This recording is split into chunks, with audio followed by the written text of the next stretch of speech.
Ala ay samahan ninyo ako mga busing ngayon, gawa ng tayo paparni ngayon sa Philippine Arena. Gawa na ngayon nga yung final rehearsal namin para sa aming graduation ay hindi pa nakakalayo ng lipa mga busing. Ay nagutom na agad yung ating mga kaklase, kinama na mga busing. At tuong baka daw sila ay abutan ng gutom doon. Ay dere habang binabaybay namin ng NLEX mga busing ay inabutan pa ng ulan din ay tuong nag-message na rin ang aming mga teacher na kami pinaghahanap na doon. Ay kinamang kami late na pala. Ay talaga namang tirik na ay ang aming mata mga busing. Gawa nga ng pagkakaaga ng aming gising, parang nag-arrival ay sa lagay na aray. Ay kami gumising ng mga 2:30. Akala mo na may mga cum laude kung makapag-VIP at magpa-late mga busing. Ay dari na tayo nandinin na nga sa may Philippine Arena mga busing. Ay ang pagkakaganda pagmasda ng nag-iisang biggest indoor arena sa buong mundo ay walang kupas mga busing. Ay pagkababa namin ay talaga namang may sumalubong na agad na sasakyang aray at tuong kami ay excited na nga pumasok din at ang aking mga kasama ay first time lang din ay mga busing. Ay fail na fail ang pagkaka-VIP mga busing pero ang grad daw ay puro tres at palakol. Ay sa pagkahaba-haba ng prosesyon ay makakarating din sa graduation mga busing. Yun ang maganda. Ay bagaman tayo ay nahuhulay sa pag-aaral ay tayo pa din ay makararating sa ating patutunguhan. Ay di rin na yung ating pinakahihintay mga busing. Ay maisasampa din natin ang ating mga paa sa entablado para kunin ang diploma ng pagtatapos ng ating pag-aaral. Ay daring at kasama natin si paring Brian, ang suman cum laude ng Lipa City branch mga busing. Ay partida pa daw iyaw at half day lang yung kanyang pinasaw. Ay lalo na daw kung naka-whole day iyaw. Ay di sa pagkakataong aray mga busing ay nandini na kami sa may baggage area. Ay di iiwan ninyo ang lahat ng bawal diyan mga busing nang kayo makapasok doon sa may looban. Ay bawal diyan ang mga perfume at saka mga power bank at kung ano-ano pa mga busing. Ay di bawal din diyan na magdala ng pagkain sa loob at doon na kayo bibili mga busing. Ay di rin na nga mga busing at tayo nandinin na sa main entrance ng Philippine Arena. Ay walang yung pagkakalaki na ray, akala mo spaceship mga busing. Ay tignan mo naman ang LED, akala mo na may pader na pagkakalaki mga busing.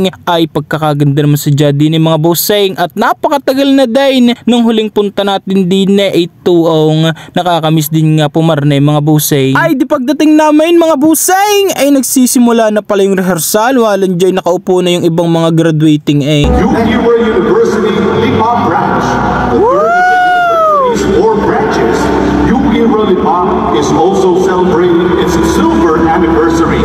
This Southern Tagalog campus is now held by branch director Brother Sunday S. Sa pagkakataong ito po mga busing ay inaawit na yung ating pambansang awit.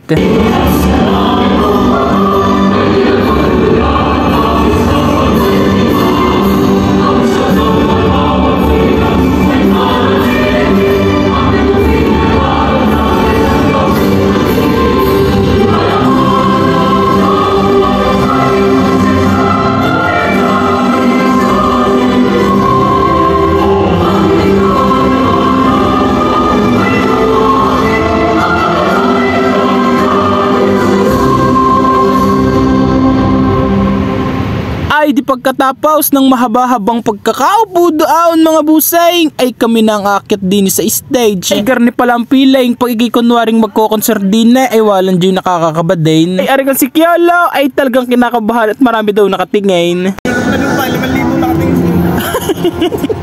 Ay sa tunay naman sa jam mga busing ay lahat ng kailawan ay sa iyo nakatutok. Pagkaakit mo din ay talagang silaw naman ay dari mga busing at kami mag-uuwian na. Walang dyan ay lambot ang mga persown at ang pagkakatagal ng aming rehearsal na iyon. Ay siya paano po mga busing? Hanggang sa susunod na lang ulit. Thank you for watching at lagi po kayong mag-iingat.